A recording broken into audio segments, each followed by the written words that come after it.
नमस्कार दोस्तों, कैसे हो आप? स्वागत करता हूँ आपके यूट्यूब चैनल सरकारी जॉब अलर्ट पे। दोस्तों, आज का वीडियो बैंक का नोटिफ़िकेशन का रहने वाला है, ठीक है? अब कौन-सी बैंक में वैकेंसी आपकी निकली हुई है, कौन-सी पोस्ट है और साथ में आवेदन कब से स्टार्ट होने हैं, कब लास्ट डेट रहने वाली है और सारी प्रोसीजर सब आपको इस वीडियो में मिल जाएगा। तो दोस्तों, ज़्यादा देर करते ना हुए शुरुआत करते हैं इस वीडियो की। और शुरुआत करने से पहले जो कैंडिडेट या स्टूडेंट हमारे चैनल को सब्सक्राइब नहीं करा हो, सब्सक्राइब कर लीजिए, साथ में वीडियो को लाइक कीजिए, शेयर कीजिए और बेल आइकन दबाना ना भूलें। तो दोस्तों, ज़्यादा देर करते ना हुए शुरुआत करते हैं इस वीडियो की। तो दोस्तों, आप देख सकते हो आपके सामने एसबीआई जिस जो बैंक है उसमें नोटिफ़िकेशन निकला हुआ है और पोस्ट कौन-सी रहने वाली है, वो भी आपको क्लियर कर दी जाएगी। तो दोस्तों, सबसे बड़ी बात है एसबीआई बैंक में वैकेंसी निकली है, ठीक है दोस्तों? इससे पहले आपको क्लर्क और साथ में आपके जो पीओ है, उस पोस्ट की आपकी वैकेंसी आ गई थी, ठीक है? उनकी एग्ज़ाम भी लग चुकी है। तो दोस्तों, अब कौन-सी पोस्ट का वैकेंसी आई है एसबीआई में वो देख लेते हैं, ठीक है? यहाँ पे दोस्तों आप देख सकते हो एसबीआई में आपका पूरा प्रोसीजर आपको सारी जो डिटेल है स्टार्टिंग में ही सारी मिल जाएगी। ठीक है दोस्तों? यहाँ पे जो आपकी पोस्ट है वो रहेगी सर्किल बेस्ड ऑफिसर, ठीक है? सर्किल बेस्ड ऑफिसर आपकी रहने वाली है यानी बहुत अच्छी पोस्ट आपकी है ये है, ठीक है? ऑनलाइन रजिस्ट्रेशन की बात कर लेते हैं दोस्तों। आपका ऑनलाइन रजिस्ट्रेशन स्टार्ट हो जाएगा 9 मई से स्टार्ट हो जाएगा और 29 में आपकी लास्ट डेट रहने वाली है। ठीक है? ये आपका आप आवेदन का पूरा डेट है यानी 9 मई से स्टार्ट होंगे और 25 मई आपकी लास्ट डेट रहने वाली है। ठीक है दोस्तों? इसके बाद दोस्तों बात करेंगे कि आपकी जो एग्ज़ाम है वो कब लगने वाली है। तो दोस्तों मैंने पहले भी बताया था कि बैंक की एग्ज़ाम हो या फाइनेंस या कंपनी की कोई भी अगर वैकेंसी निकलती है, तो दोस्तों उसमें जो एग्ज़ाम डेट है वो पहले से निर्धारित होती है। उनका जो सारा प्रोसीजर होता है टिल जॉब ऑफर लेटर तक। तो दोस्तों सारी चीज़ें उनके फिक्स रहती है। ठीक है? ये मान के चलिए 6 से 8 महीने के अंदर आपकी लास्ट जॉब ऑफर लेटर आ जाता है। ठीक है? यहाँ पे आपको एग्ज़ाम डेट देखने को मिलेगी जुलाई 2025 में। ठीक है? जुलाई 2025 में वापस बता रहा हूँ आपकी एग्ज़ाम डेट होने वाली है। आवेदन आपके 9 मई से स्टार्ट हो जाएँगे, 29 मई आपकी लास्ट डेट रहने वाली है। ठीक है? अब आते हैं मेन डाटा जो आपको जानने की ज़रूरत है। तो दोस्तों यहाँ पे आप देख सकते हो, यहाँ पे आपका लिंक दिया गया है, ठीक है? ये 2 लिंक है, किसी भी लिंक पे आपको क्लिक करना है। क्लिक करोगे तो दोस्तों आपके सामने एक डैशबोर्ड ओपन हो जाएगा। उसमें आपको सारी चीज़ें आपको समझ में आ जाएगी कि आपका जो ऑनलाइन रजिस्ट्रेशन है कैसे करना है ना? और साथ में उसमें आवेदन की जो प्रोसेस है वो किस तरह से रहने वाली है। सारी चीज़ें आपको बिल्कुल बैक टू बैक और साथ में one by one, step by step सारी चीज़ें वहाँ पे समझाई गई है, आपको कोई प्रॉब्लम नहीं होगी, ठीक है? फिर भी अगर कि आपको ऑनलाइन आवेदन रिगार्डिंग किसी भी प्रकार की कोई समस्या होती है, तो आप हमारे कमेंट बॉक्स में कमेंट कर सकते हो, ठीक है? यहाँ पे आप देख सकते हो दोस्तों, यहाँ पे आपका जो पूरा एग्ज़ाम है वो 4 फेज़ों में कंडक्ट होगा, ठीक है? सबसे पहले आपका ऑनलाइन एग्ज़ाम लगेगा, ऑनलाइन टेस्ट लगेगा, उसके बाद में आपका स्क्रीनिंग होगा टेस्ट, ठीक है? और साथ में इसके बाद में आपका इंटरव्यू कंडक्ट होगा, इंटरव्यू के बाद में लास्ट आपका लैंग्वेज प्रोफिशिएंसी टेस्ट होगा, ठीक है दोस्तों? अब दोस्तों यहाँ 4 आपका फ़ेज़ दिया हुआ है, 4 फ़ेज़ में क्या चीज़ होती है, वो चीज़ें आपको नॉर्मली बता देता हूँ। दोस्तों ऑनलाइन टेस्ट में आपके 4-5 सब्जेक्ट होती है, उनमें उनके आधार पे आपके टेस्ट लगते हैं, रिटन टेस्ट, ऑब्जेक्टिव टेस्ट होता है ना? कंप्यूटर बेस्ड टेस्ट होता है, ठीक है? उसके बाद में आपकी स्क्रीनिंग का टेस्ट होता है, ठीक है? स्क्रीनिंग टेस्ट में जो प्रोसीजर अपनाई जाती है, उसके बाद में आपका दोस्तों को अपीयर किया जाता है इंटरव्यू के लिए, ठीक है? इंटरव्यू में आपका कुछ निर्धारित होता है, 50 मार्क्स या 100 मार्क्स निर्धारित होते हैं, ठीक है? जब आप उसमें भी पास हो जाते हो, तो दोस्तों आपको मेरिट लिस्ट आपकी तय की जाती है। अब मेरिट लिस्ट हर बैंक का, हर फाइनेंस कंपनी का अलग-अलग टाइप का होता है, आपका मेरिट का देखना, है ना? अब इसमें किस तरह से आपकी मेरिट बनेगी वो भी देख लेंगे। लास्ट में आपका जो लैंग्वेज है प्रोफिशिएंसी टेस्ट होगा, ये इस आधार पे होता है दोस्तों, मान लो आप नॉर्थ साइड से किसी भी स्टेट से बिलॉन्ग करते हो, आपने साउथ साइड में किसी भी स्टेट में आपने अप्लाई करा है, वहाँ की वैकेंसी और आपकी कैटेगरी की पोस्ट देख के। तो दोस्तों वहाँ की आपको लोकल लैंग्वेज आनी चाहिए, आपको पढ़ना, लिखना और बोलना आनी चाहिए, ठीक है? क्योंकि बैंक में क्या आप एक कर्मचारी बनने जा रहे हो, तो आपको कम्युनिकेशन के लिए वहाँ की लोकल लैंग्वेज पढ़ना, लिखना और बोलना बहुत ज़रूरी होती है। इसलिए लास्ट में लैंग्वेज प्रोफिशिएंसी टेस्ट लेते हैं लोकल वाली, है ना? ठीक है? इस चीज़ को आपको पूरा भली-भाँति समझ गए होंगे। तो दोस्तों यहाँ पे आप देख सकते हो, यहाँ पे आपको पूरा सर्किल दिया गया है, ठीक है? क्योंकि ये पोस्ट का नाम ही है सर्किल बेस्ड ऑफिसर, ठीक है? यहाँ पे आपका स्टेट दिया गया है, लैंग्वेज वहाँ की कौन-सी है, कौन-सी नहीं है और यहाँ पे पूरा देख सकते हो कैटेगरी के अंतर्गत जितनी टोटल पोस्ट है वो किस तरह से बटी हुई है, ठीक है? तो दोस्तों जो भी कैटेगरी के स्टूडेंट जिस सर्किल में अप्लाई करना चाहते हैं, तो वो अपनी लोकल लैंग्वेज को देखते हुए और अपनी नंबर ऑफ पोस्ट देखते हुए अप्लाई करेंगे, ठीक है? ये आप समझ ही गए होंगे, ठीक है? अब दोस्तों यहाँ पे टोटल जो वैकेंसी आपको वापस बता देता हूँ, टोटल वैकेंसी आपको देखने को मिलेगी 2600 2600 टोटल वैकेंसी है जो कि आपके सभी कैंडिडेट को बोलना चाहता हूँ कि कोई कैंडिडेट है तो दोस्तों अगर वो एक से ज़्यादा सर्किल में अप्लाई करता है तो दोस्तों वो चीज़ें यहाँ पे अलाउ नहीं है। यहाँ पे साफ लिखा हुआ है apply for candidate only one circle, ठीक है? यानी एक सर्किल से ही आप अप्लाई कर सकते हो। इस चीज़ को आपको ध्यान रखना है, ठीक है? इसके बाद और देख लेते हैं और क्या चीज़ें ये इसमें दी गई है। तो दोस्तों यहाँ पे आप 3 पॉइंट देखने को मिलेंगे, ये बहुत महत्वपूर्ण है, ठीक है?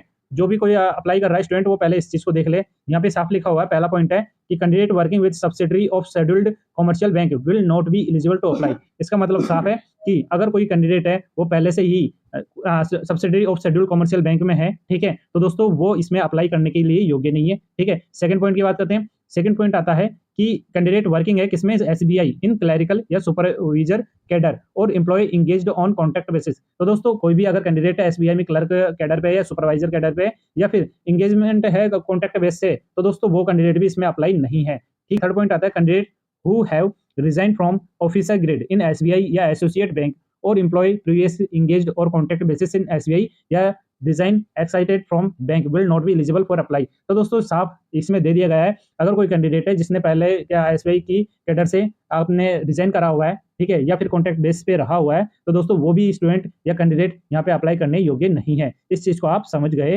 होंगे। ठीक है दोस्तों, ये 3 बिंदु हैं, महत्वपूर्ण बिंदु है जो नॉट एलिजिबल है अप्लाई करने के लिए। ठीक है, आप समझ ही गए होंगे। इसके बाद में और देख लें और क्या चीजें आपको जानने के लिए। दोस्तों एलिजिबिलिटी के क्राइटेरिया पे आ जाते हैं। एलिजिबिलिटी का जो क्राइटेरिया है वो क्या दिया गया है, तो दोस्तों यहाँ साफ दिया गया है कि ओनली एनी डिसिप्लिन ग्रेजुएट, यानी आपको किसी भी डिसिप्लिन में ग्रेजुएट होना चाहिए, चाहे बीए, बीकॉम, बीएससी, ठीक है, बीटेक, वो किसी भी फील्ड से हो। ठीक है, साथ में आपके यहाँ पे दोस्तों अगर किसी ने इंटीग्रेटेड ड्यूअल डिग्री ले रखी है तो दोस्तों वो भी इसमें अलाउ है। ठीक है, कोई दिक्कत वाली बात नहीं है, चाहे वो मेडिकल लाइन में हो, इंजीनियरिंग लाइन में हो, चार्टर्ड हो, अकाउंटेंट हो, ठीक है, या कोस्ट अकाउंटेंट, किसी भी डिग्री हो, अगर इंटीग्रेटेड हो तो दोस्तों वो भी इसमें अप्लाई कर सकते हैं। ठीक है, साथ में दोस्तों जो भी कैंडिडेट अप्लाई करते हैं तो अपनी बेसिक जो एजुकेशन डिटेल्स है वो सारी चीज़ें आपको श्योर रखनी है, बिल्कुल करेक्ट रखनी है। ठीक है, और अपनी सभी सर्टिफिकेट और मार्कशीट आपको संभाल के रखना है। एज के क्राइटेरिया की बात करते हैं दोस्तों। एज के क्राइटेरिया में दोस्तों जो मिनिमम एज है वो मांगी गई है आपके यहाँ पे 21, ठीक है, और मैक्सिमम एज आपकी रहने वाली है 30। ठीक है, आपका मिनिमम 21, मैक्सिमम 30 रहने वाली है। कैटेगराइजेशन आपको जो रिलैक्सेशन मिलता है उसकी बात करते हैं दोस्तों। अगर कैंडिडेट एससी एसटी से है तो उन्हें 5 साल की छूट है, वहीं ओबीसी से नॉन क्रिमिनल है तो उन्हें 3 साल की छूट है। ठीक है, और अगर कोई कैंडिडेट पीडब्ल्यूडी यानी पर्सन विद बेंचमार्क डिसेबिलिटी से है तो दोस्तों एससी एसटी के अंतर्गत है तो 15 साल की छूट है, ओबीसी में 13 साल की छूट है, और अगर यूआर कैंडिडेट है पीडब्ल्यूडी में तो उन्हें 10 साल की छूट है। ठीक है दोस्तों, ये आपका रिलैक्सेशन है। इसके बारे में बात करते हैं एक्स सर्विसमैन, ठीक है, और या फिर कमीशन ऑफिसर, ठीक है, और अलग अलग आपके जो एक्स सर्विसमैन में कहे जाते हैं लेवल वाले पद वाले, तो दोस्तों उनको 5 साल की छूट यहाँ पे देखने को मिल रही है।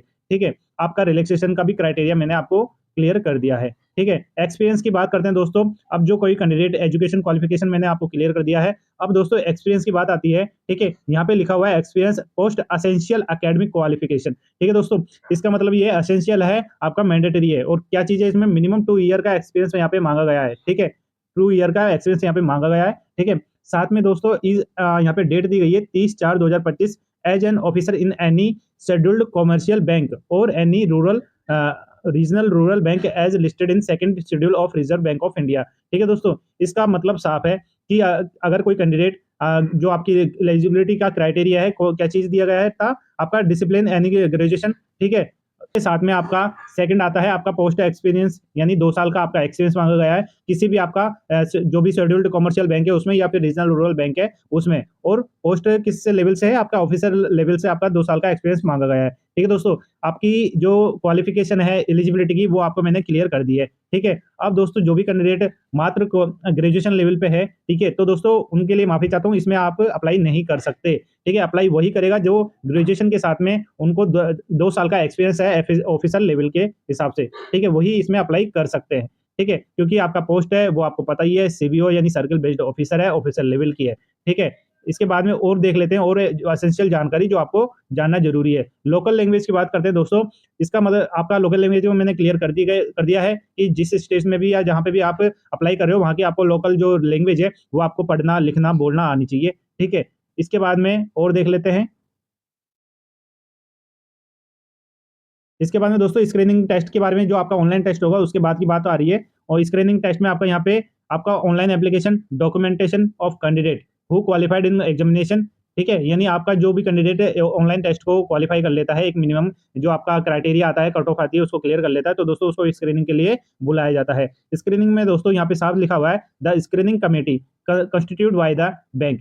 ठीक है, यानी बैंक द्वारा आपका ये कमेटी है स्क्रीनिंग वाली वो बिठाई जाएगी। ठीक है, इसलिए examiner whether the candidate fulfil the requirement eligibility criteria of experience. ठीक है, यानी आपका जो एक्सपीरियंस है उसके क्राइटेरिया को फुलफिल किया हो तो उसके लिए आपका ये कमेटी बिठाई जाती है। ठीक है, the committee will match the job profile submit by the candidate ठीक है? यानी जो आपकी जॉब प्रोफाइल है, आप उसको आपके कैंडिडेट के हिसाब से मैच अगर है, तो ही आपको आगे के लिए कंसल्ट किया जाएगा। ठीक है दोस्तों? और बाकी दोस्तों यहाँ पे और भी चीज़ें, यहाँ पे मेन चीज़ और दिया गया है कि आपके जो पैरामीटर है, आपके ऑफिसर स्केल पे जो आपके 2 साल का एक्सपीरियंस है, ठीक है? उनको देखते हुए आपकी सारी चीज़ें यहाँ पे देखी जाएगी। उसके बाद में ही सारी चीज़ें आपको क्लियर होने के बाद ही आपको नेक्स्ट जो फेज़ है आपका, यानी इंटरव्यू, पर्सनल इंटरव्यू, वहाँ पे आपको अपीयर किया जाएगा। ठीक है? यहाँ पे आप देख सकते हो, सबसे पहले जो आपका स्क्रीन टेस्ट है, उससे पहले आपका रिटन टेस्ट लगेगा। सिलेक्शन का प्रोसीजर जो आपका मैंने स्टार्टिंग में पहले ही बोल दिया, 4 फेज़ के अकॉर्डिंग है। ऑनलाइन टेस्ट लगेगा, ठीक है? ऑनलाइन टेस्ट में आपके दोस्तों यहाँ पे साफ लिखा हुआ है 120 मार्क्स का आपका टोटल होगा, ठीक है? साथ में आपका डिस्क्रिप्टिव टेस्ट 50 मार्क्स का इसमें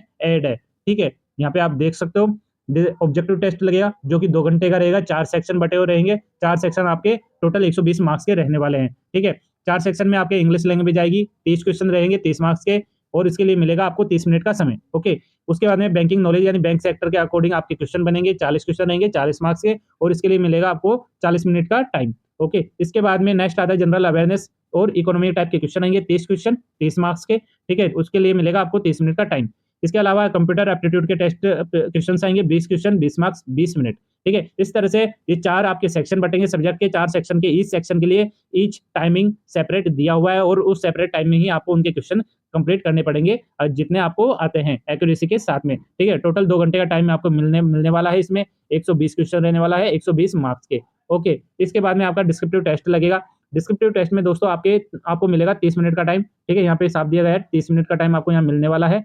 टेस्ट ऑफ इंग्लिश लैंग्वेज, ठीक है? यानी आपको जो आपका टेस्ट है वो ओनली इंग्लिश लैंग्वेज में रहेगा, मीडियम आपका इंग्लिश रहेगा, उसमें आपको लेटर राइटिंग और ऐसे लिखना होगा। 2 क्वेश्चन, 2 क्वेश्चन आपके रहेंगे, एक लेटर राइटिंग के और एक ऐसे के, उसके मिलेंगे आपको 50 मार्क्स मिलेंगे, ठीक है दोस्तों? आपका यानी आपका 120 तो ऑनलाइन टेस्ट का हो गया, और आपका डिस्क्रिप्टिव टेस्ट का रह गया 50 मार्क्स, ठीक है? यहाँ पे साफ दिया गया है कि there will be no sectional qualifying marks, ठीक है? There is minimum qualifying marks on aggregate and the minimum qualifying marks will be decided by the bank, ठीक है दोस्तों? यहाँ पे एक चीज और आपको देखने को मिली है, जनरली बैंक सेक्टर में यही होता है, सेपरेटली एक cut off, minimum cut off तो पार करनी होती है, और एवरेज या एग्रीगेट जो आपकी कट ऑफ जाती है वो आपको पार करनी होती है। और दोस्तों यहाँ पे साफ दिया गया है देयर विल बी नो, ठीक है? There will be no sectional qualifying marks, ठीक है? इसका मतलब से आपका सीधी आपका जो एग्रीगेट है वही कट ऑफ आपका क्लियर होना चाहिए। फिर जो आपका नेगेटिव मार्किंग की बात करते हैं दोस्तों, यहाँ पे साफ लिखा हुआ है there will be no penalty for wrong answer. इसका मतलब साफ है, आपका जो ऑब्जेक्टिव टेस्ट है उसमें आपके जो पेनल्टी है, आपकी नेगेटिव मार्किंग है, वो बिल्कुल नहीं है। इसका मतलब है आप 120 क्वेश्चन आराम से अटेम्प्ट कर सकते हो, ठीक है? जितने आपको एक्यूरेसी के साथ आता है वो तो कर लो, उसके बाद में जो नहीं आए उसमें आप अंदाजा या आपके जो भी आप उस हिसाब से अटेम्प्ट कर सकते हो फुल पूरे क्वेश्चन, ठीक है? इसमें आपको कोई भी पेनल्टी नहीं है, आपको कोई नेगेटिव मार्किंग यहाँ देखने को नहीं मिलेगी, ठीक है?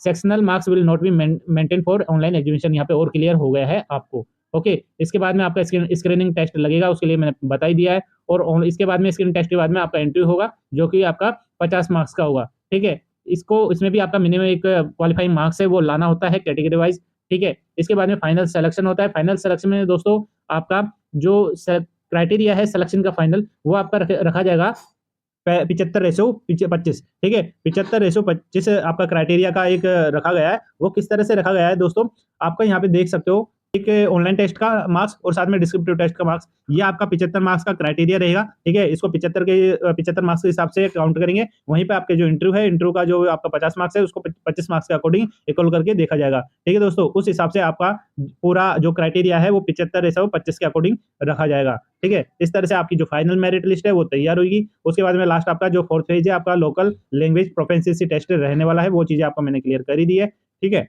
बाद में आपका फाइनल मेरिट लिस्ट तैयार होगी, वो आपको वेबसाइट पे आ जाएगी, या फिर हमारे आप जो चैनल है, यूट्यूब चैनल, उस पे आप अपडेट रहिएगा, या फिर आपको हमारा जो टेलीग्राम चैनल है उस पे भी आपको अपडेट मिल जाएगा, ठीक है? इसके बाद में सारी चीजें आपको मैंने क्लियर कर दी है, आपका ऑनलाइन आवेदन से लेके ऑनलाइन आपके रिजल्ट तक सारी चीजें आपको क्लियर कर दी है, ठीक है? इमोलमेंट्स की बात करते हैं दोस्तों, यानी सैलरी की बात करते हैं। आपका मिनिमम जो सैलरी रहने वाला है बेसिक पे, वो 48,480 रहने वाला है, ठीक है? आपका बेसिक पे रहने वाला है। इसके बाद आपका यहाँ पे सारी चीज जो आपके एक एड होती है, ठीक है? आपका DA, TA, HRA, CCA, PF, है ना? और सारी एनपीएफ, जितनी आपके अलाउंस है, जितने आपके यहाँ पे पर्क्स ऐड होते हैं आपकी बेसिक पे सैलरी में, तो दोस्तों ये मान के चलिए कि आपकी जो सैलरी है, ठीक है? वो आपकी सैलरी हो जाएगी 70 से लेके 80,000, ठीक है? ये अप्रोक्सीमेट है, ठीक है? अप्रोक्सीमेट है, प्लस ही रहेगा, इतना तो कंफर्म है, ठीक है। 70 से 80 हजार प्लस ही रहेगा, आपका कम नहीं रहेगा, क्योंकि आपने पहले ही ऑफिसर लेवल की 2 साल का एक्सपीरियंस ऐड करा है, ठीक है। पहले ही आप ऑफिसर लेवल से आए हो, तो दोस्तों ये ऑब्वियसली बात है,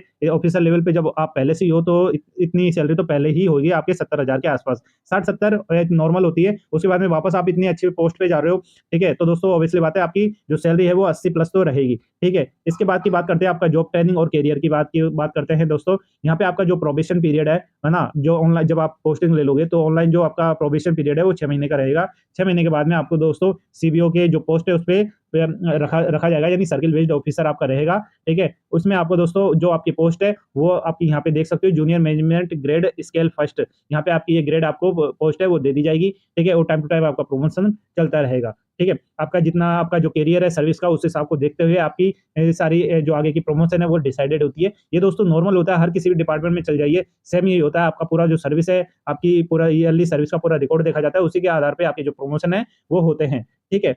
एप्लीकेशन फीस की बात कर लेते हैं दोस्तों। एप्लीकेशन फीस जब आप आवेदन करोगे तो कैंडिडेट की बात करते हैं, जनरल, ईडब्ल्यूएस और ओबीसी, तो उनकी जो यहाँ फीस है वो लगने वाली है 750, ठीक है। 750 यहाँ फीस लगने वाली है। वहीं कैंडिडेट अगर एससी, एसटी, पीडब्ल्यूडी है तो उन्हें यहाँ पे कोई फीस नहीं है, यानी यहाँ पे फीस की छूट है उन्हें, ठीक है। तो दोस्तों ये आपका फीस का क्राइटेरिया है, स्ट्रक्चर है, वो भी बता दिया है। प्री एग्जामिनेशन ट्रेनिंग की बात करते हैं दोस्तों। यहाँ पे एससी, एसटी और ओबीसी, पीडब्ल्यूडी कैंडिडेट है, उनके लिए यहाँ पे प्री एग्जामिनेशन ट्रेनिंग की जाती है, जो कि आपकी ऑनलाइन और रहती है। आपका जो मेन एग्जाम होती है उससे पहले आपकी एक डेट आती है, ठीक है। उस डेट को आपका प्री एग्जामिनेशन ट्रेनिंग होती है। उस ट्रेनिंग में आपको एग्जाम से लेके आपकी जो पोस्ट है उसके बारे में सारी नॉलेज दी जाती है, ठीक है।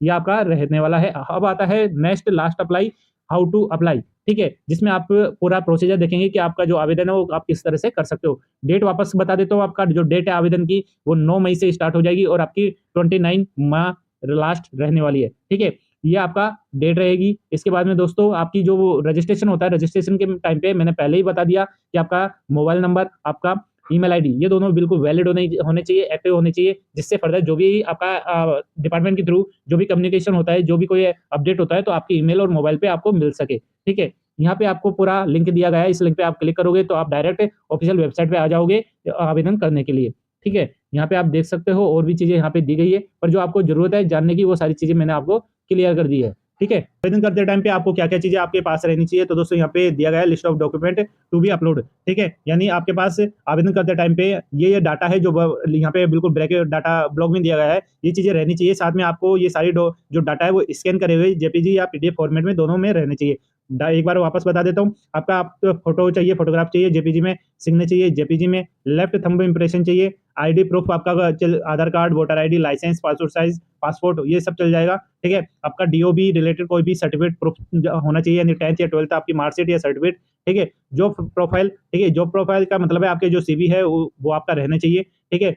आपका ब्रीफ रिज्यूम, यानी आपका जो रिज्यूम है वो बिल्कुल तैयार किया होना चाहिए पीडीएफ फॉर्मेट में।